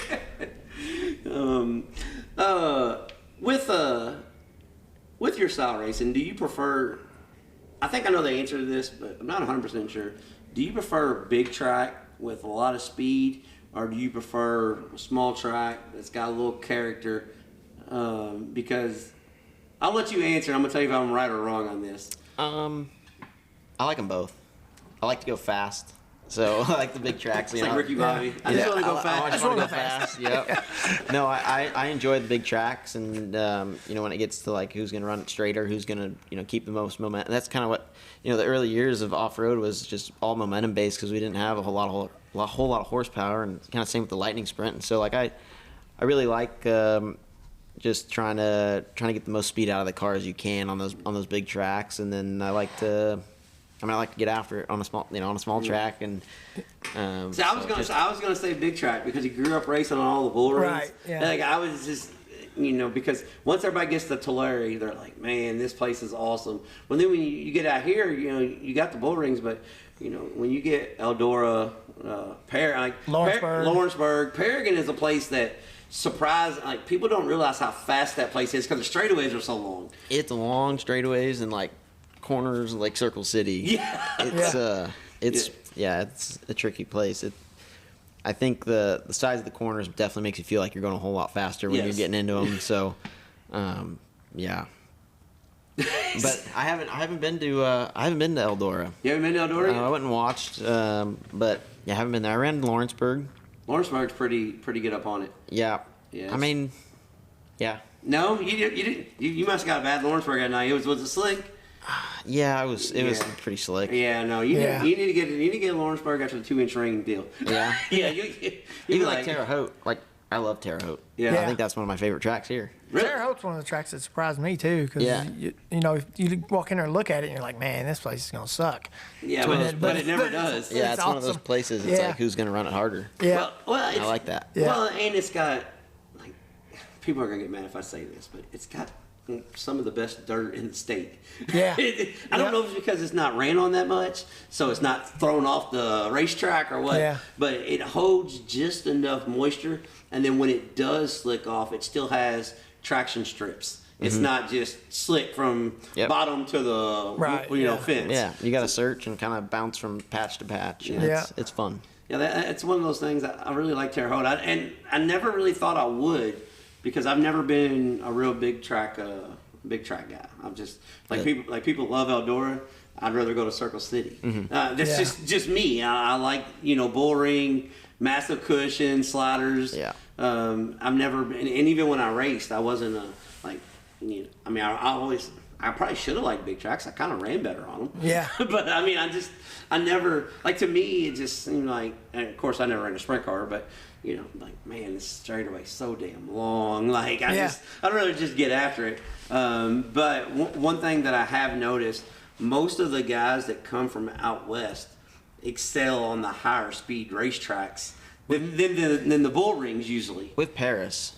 So we run Paris, at least half the season, at least 10 races out there in a year. So it's, a good size half mile. It's pretty fast. And Yeah, we don't get to. Hold on, we don't get to. This is my bitch here. We don't ever get to see that because they said no video here. They're old school. Like you want to come watch the races, come in the stands. Like, bro, I'm 4 days away from you. So it'd be nice if maybe you got a blackout in the state and kind of let the guys in the back here in the Midwest check it out. I mean, I'm sure the guys you like to watch a sprint car feature occasionally from there. Yeah, I have to make sure someone films it so I can go back and watch. Speaking of that, how much do you rewatch and pay attention to film? Because I think a lot of younger kids miss the boat on this. I don't think they use. You talking about all the resources you got? A lot of the tools that you have now, guys didn't have is, somebody's got it. Even if it's cell phone footage, somebody's got your race recorded. Mm-hmm. So how much do you study and watch that and be like, oh man, I really screwed up 3 and 4. Or Paragon on Saturday, I already found 10 spots that I could have won it, but I'm sorry. Yeah, I didn't mean to put that video up. No, yeah, I mean the one you posted, that's the only one that was recorded, and so just like I was like, oh man, I could have done this and I could have done that, and but yeah, like I got a notebook that I write down, things that I should have done better and things to watch for next race, and not just on me but other drivers, and so it's definitely film is a huge. How much of a fan are you? Are you always studying? Like if you got nothing going on tonight, and let's say high limits race in Podunk, Texas, how much are you watching as okay? I just need to pass the time tonight, or how much are you watching and like, oh, Reitzel is doing this to make speed, because when I was your age, we had Thursday Night Thunder, and didn't transition to what we ran because we were running stock cars.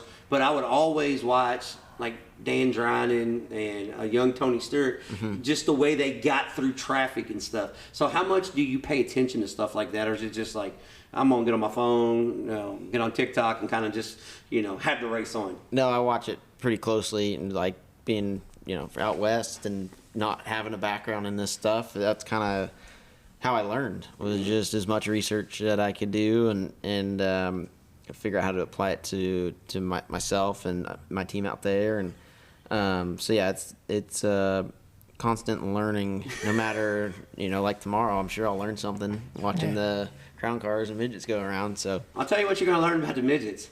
It takes a big set to haul them off in turns 1. Yeah. Because 3, you can kind of enter wherever you want.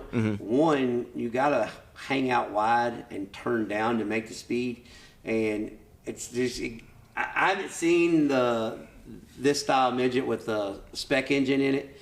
Yeah. But like in the regular with a regular open midget, a guy could almost pull a slide job off if he wanted to. Like you'd have to make a guy on the outside make a decision when you hauled off in 1, because you both were coming to the center of 2, regardless. Yeah, it didn't matter if you entered on the fence or entered on the apron. The way so I don't know if with the less horsepower it's going to have that same effect. Right. But when you had all the horsepower, you'd almost have to make a guy up on the top side decide if he wanted a family or not. Right. I mean, it was one of those deals. Yeah. Scared him. He's like, I don't want no damn midget now. No, I do.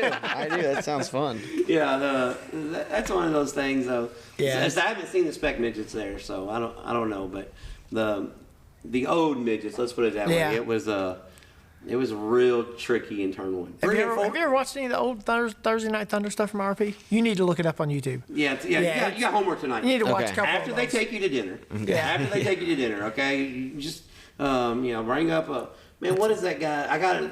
I'll find it. I'll look it up real quick. There's a guy that you would love on YouTube. He's got all these old racing stuff, but he has a lot of the SCRA stuff from out in Cali. Yeah. A bunch of all right, hold on. California. Loud Pedal? No, it's not Loud Pedal. It's Richard something. I'll send it to you. It's got a real long name. It's got I don't know. It's like 5 names in one, but he's got some. A lot of times when I'm going to bed at night, I'll put it. I'll click it on, and I'm gonna go to sleep, and I'm up to 2 in the morning. I'm like, Jesus Christ, man, they're ripping there. But with you being from the West Coast, Gas Van or the Demon? You gotta pick one. Demon. I figured that. Yeah. I just did going off the age. Right. Going off the age, I knew he was gonna go Gardner. Yeah. Yeah, that's You kind of got a little demonish in you, except for you're not quite bitchy when you wreck. But seriously though, you kind of got a little. I'm gonna go ahead and just drive it on in there, and I hope you're okay with that in you. Go for it. Yeah, I like that. Video game kid, huh? Me? Yeah. No. No? No. You don't play no video games? No. Dude, you don't play World of Outlaws? No. Oh my God, you can learn so much off of it. You can learn how to piss the guy off what you're racing with. I ran iRacing back home, but I didn't drag it out here with me. Well, no, other than how hard is it to put the PlayStation in the damn car with you? I don't have one. Jesus. So you didn't play video games growing up? Not really. Maybe like Wii when I was 5. Wii. Oh my God. I didn't have. Yeah. So he's Fortnite and playing Fortnite. No. I thought for sure he's talking about studying and loving racing. I thought for sure he's like, bro, I used to play World of Outlaws. That's weird. He said Wii when I was 5 because I had a Wii when I was like 45. 40? Yeah. Yeah. What the hell? Like, damn, Wii when I was 5. I guess Wii bowling. Yeah, that was actually. Yeah. That's the only thing I ever That played was my on. go-to. Yeah. Mario Kart. Surfer? You're a surfer from the West Coast? No, I hate the beach. Hate the beach. I enjoy the beach, but I don't like going to the beach. Like. He enjoys the views. Yeah, I got you. it. I got you. That's about it. Yeah. Hell, I enjoy the beach too. Yeah. In the wintertime, I don't like being hot. Like my wife's like, let's go to the beach. I'm like, in December. Yeah. Like, Yep. I don't like being hot. Or November, go for turkey night. Yeah. We were going to turkey night this year, but I'm announcing the 2 days before. So like in order to leave where I'm at, I'm gonna be in South Carolina, and then I gotta come home and go to turkey night. So I think we're gonna push it back a year because we do the shootout and the chili bow, and I don't get that much vacation time at work. Yeah. And I'm already like 3 weeks past my vacation time for this year, so I probably don't need to be planning nothing before December. Yeah. Because in January I'm gonna be out of it again. Yeah. Yeah, that's So what's the plan this year? How many races are we gonna do? Well, we're down. I think we're at 20 right now. I mean, I'm looking at pretty much to double my total sprint car races this year. You know, I'm right. At the end of the year, I'm gonna have 4 years of experience just 2 years in. Right. Yeah. Yep. So That's I mean, a good thing about around here. By the time I go back west, for the end of the year, and hopefully about 50 to 60 races, maybe some pavement races in there as well. Well, we might throw some in. Yeah. So let me ask you this though. You've talked about how come you never ran any of like the 360 sprint car stuff in Madeira? Is that how you say it? Madeira? Yeah, Madeira. Madeira? I mean, you just gotta know the right people? Know the right people, find the right opportunity, and it's all about Jimmys and Joes, and all he knows is Jimmy. Yeah. Now. But maybe, the Midwest stuff, they're going to look for a guy to come out there and teach them setups and stuff. May not know nothing about pavement deal, but he knows where the torsion arm goes. That's for damn sure. Yeah. Yeah, that's for sure. So with working at DRC, and they kind of know, it's a racer's company. So, if I need off for a few weeks, everything's all right. Yeah, Joe lets it slide. Yeah. He's like, that makes it nice. Yeah, that makes I hear about it from the other guys, but Joe lets it slide. Well, it's only one person you gotta worry about over there. Yep, that's the boss man. That's the boss. Well, you keep the boss happy. That's all if the boss is good with it, everybody else will be okay. Ty, you had that opportunity, bro. That's you need to pick Ty's brain a lot. I'm talking a lot. Like, get an extra notebook out because he's a guy that. Don't make his head too big. Well, I'm just being honest. The results speak for itself. Yeah, he won some races. That's for sure. Yeah, the results speak for itself. You don't win at Bloomington and Pumpkin Mill like he did without knowing, because those tracks change so much. Yep. It'd be different if you was going to Bloomington in 2010 when it was just juiced up every night. But now Bloomington, and I like what Andy does. He throws you a curveball, and I like that. As a fan, I know drivers kind of, get aggravated sometimes, but it's like a few weeks ago, they were like, there's no, I hate it when it's slick. I'm like, the winner came from 17th. Yeah. If you got a problem with that, you better find something else to go do. This sport's not for you. Because that's anytime somebody comes from 17th, hey, and it wasn't, I was quick qualifier, cut a tire down, had to run a B. Right. It was, I was off and figured it out in the feature 17. So that's totally with Tyler and his wife, there's not a whole lot of you crew guys. I mean, it's just basically you guys at the racetrack. You prefer that? Yeah. Or are you just so new to it you don't know no damn difference? No, I mean we're all there for the same. It's nice, we're there for the same reason. That's to go to win races, and we're all on the same page. And it's nice to just no distractions, not a whole lot going on in the pits, and basically what he's saying is Right. no girlfriends hanging around, Yeah. no buddies' girlfriends to not get along with each other. No drama. No drama at all. Is what he's no, saying. it's a great atmosphere for sure. So, being so new to sprint car racing, and we got to ask you about your first win at Ventura. Yep. One of the bucket list racetracks in the country. For someone who hates the beach, I don't know why you like Ventura. I mean, it's literally the pits. Yeah. But when you started sprint car racing, you only got about 8 laps in before you had to restart. So we're not going to count that. So your first win at Ventura, tell us about it. Yeah. So we had a bit of an incident the first night out, and we found out real quick, Flash, that the Lightning Sprint and sprint car are 2 totally different beasts. Yep.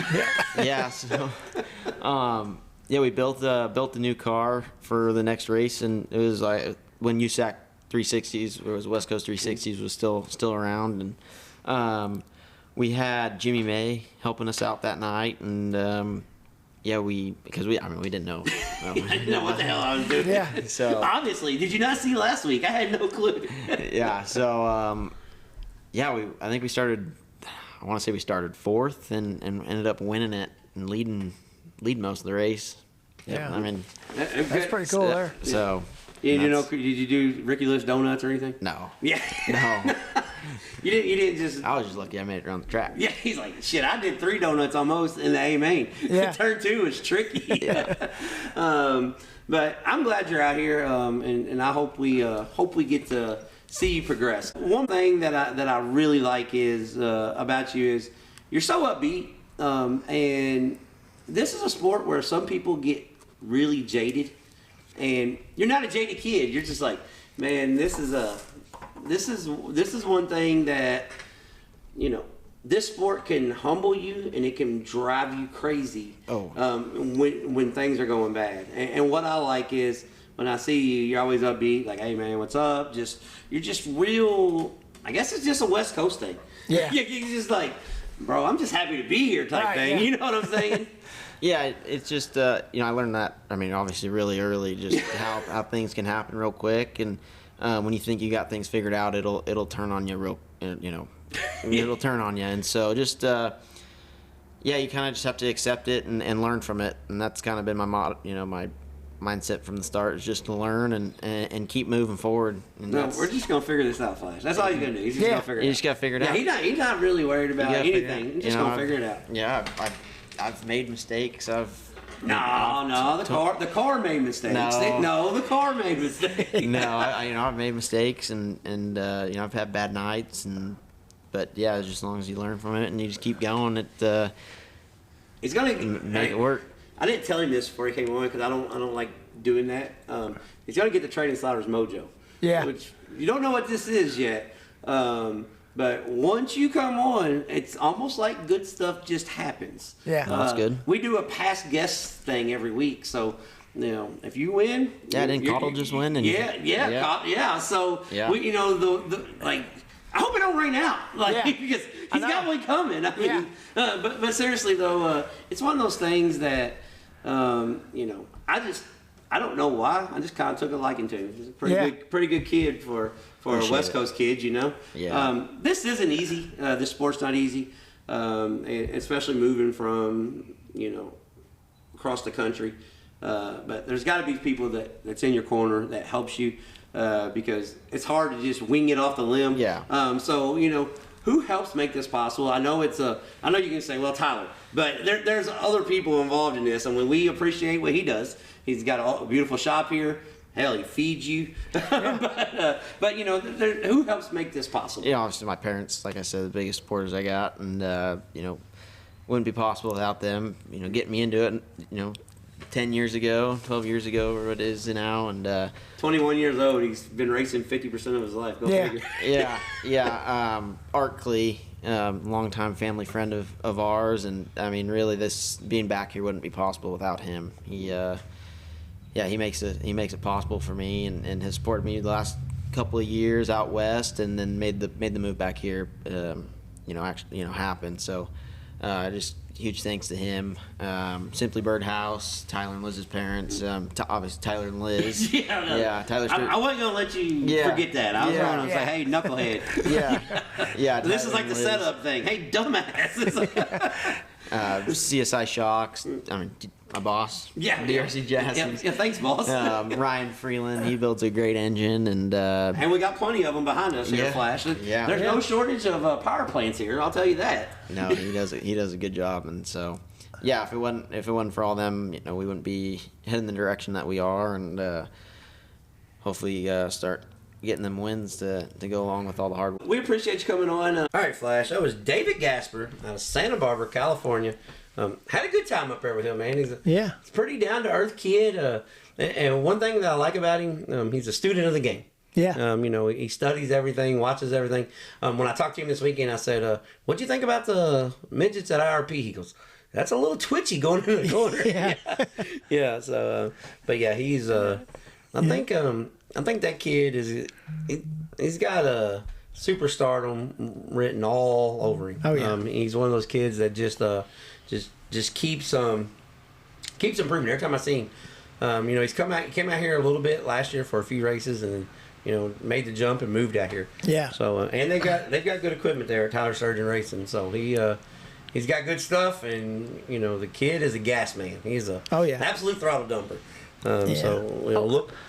I like those guys that can work on their own stuff too. Yeah. That's, and one thing that I really like about him is he's just so down to earth, and he's like, well, this is what it's going to take, and this is what I'm going to do, and hell, we're doing it. So that's what most of these sprint car drivers are. Some of these other guys you just can't get on the show. Yeah, sometimes. Yeah, sometimes you can't. I don't know what the deal is with them. Yeah, sometimes with them fender guys. Yeah, damn fenders, man. Yeah. But so we'll get into this week's upcoming events. We're going to start off with where we're going to be at this weekend. Friday and Saturday, the Cumberland Plateau Open Wheel Modified Series. The Open Wheel Warriors again. There we go. Yeah. We're talking about Open Wheel guys. The Open Wheeled Warriors will be back on the road. Both nights, $2,000 a win, $200 a start. This week's racetrack spotlight will be Saturday night at the Smoky Mountain Speedway. There in Marierville, Tennessee. Smoky Mountain Speedway is a 0.4 of a mile semi-banked racetrack, but it's wide, it's fast, it's a beautiful, beautiful facility overlooking, i.e. the Smoky Mountains. Yeah. And it's got nice bleachers, nice press box. Everything about the facility is nice. Hosted a NASCAR Cup race back in the old school era. Yeah. So it's got neat history, and one thing that I really like about Smoky Mountain Speedway is they have juice box races, Flash. Oh yeah. Not like the juice box races you've been to. Right. Yeah. This here dude brings a whole truck. Yeah, I've seen the pictures of them. Yeah. Brings a whole truck, unloads them, and they drop the green flag. It's like half sprint car race, half street stock race, half demolition derby. Go down the corner and they're crashing. It's one of the coolest things that you can see there. But yeah, so Smoky Mountain Speedway, if you're in the area, reach out. If you're not in the area and you want to plan a trip, tell the wife, tell the lady friend, hey, I'm going to take you to Gatlinburg for the weekend. Yeah. But we're going to stop Friday night at the Big South Fork Raceway there in Oneida, Tennessee. And then we're going to leave there and go to Smoky Mountain Speedway. So we'll go to Gatlinburg. We'll go Friday, Big South Fork. We'll drive to Gatlinburg, get a room.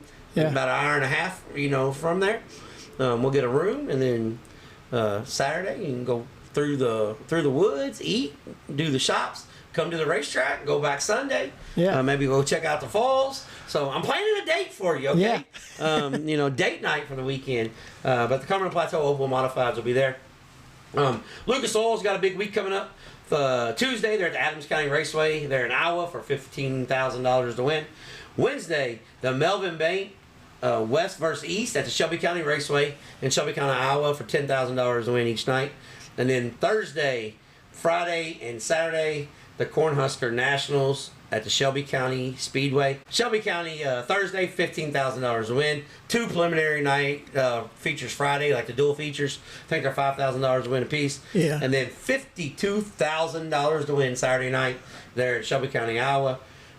If you want to see Super Late Models a little bit closer to home, the Slinging Dirt Super Late Model Series will be at the Ponderosa Speedway Friday night, $3,000 to win. And Saturday night at the 191 Speedway, $10,000 to win. They're in Campton, Kentucky for the regional Super Late Models there for the Slinging Dirt Super Late Model Series. And then if you're a sprint car fan, if you're a wing sprint car fan, this week, Flash, you can watch racing all week. Oh, Late yeah. models, sprint cars, Whatever it don't you want. matter. Yeah. Monday, High Limit at the Fremont Speedway in Fremont, Ohio. Tuesday, World of Outlaws at Attica Raceway Park, the one in Indiana. Yeah. No, the one in Ohio. Right. $20,000 to win for the World of Outlaws sprint cars. Wednesday, High Limit is at Eldora Speedway, $10,000 to win. Thursday, High Limit is at Eldora for $100,000 to win, the Joker's jackpot. Yeah. Friday, the night before the King's Royal for the World of Outlaw Sprint Cars at Eldora Speedway, $25,000 to win. And if somebody decides I'm going to have a really good week and win them all, Yeah. they're going to rack up some money because the King's Royal, Saturday night, Eldora Speedway, $200,000 to win. Yeah. So wing sprint cars are racing for big money Monday through Saturday with very little travel. Yeah. I mean, very little. Yeah. Fremont and Attica are a baseball throw apart. Attica and Eldora are a guy with a good arm and throw a football and get there. Yeah. And you're hanging out at Eldora all weekend. Sprint cars going fast. Yep. So you got that. Then if you're a non-wing sprint car guy, Friday and Saturday, you've got two. Well, actually, Friday you've got a couple choices. Bloomington Speedway is racing Friday, but the Midwest Thunder 410 sprint cars will be at Circle City Raceway Friday night. Saturday, I think Paragon's up and running, and then Saturday night, the Midwest Thunder 410 sprint cars are at the beautiful Mount Pillier Speedway. Promise you, there will not be show-up points for this. Right. Ruts and guts to the max. Right. So that's what's going on this week. If you don't want to go to the racetrack, you can find a reason not to, because there's plenty of reasons to. Yeah. There's stuff going on everywhere. You got anything else, Flash? No, I don't think so. Just try to hit the racetrack. Yep. Get out to the racetrack. Good ones, bad ones, preferably good ones. Yeah. But make it out to the racetrack, and tell somebody about us if you like us, and if you don't, tell somebody about us anyways. Yeah. Because if you don't like us and you're an hour and 40 minutes into this, thanks for hanging out. Yeah. Until next time, we'll be trading sliders.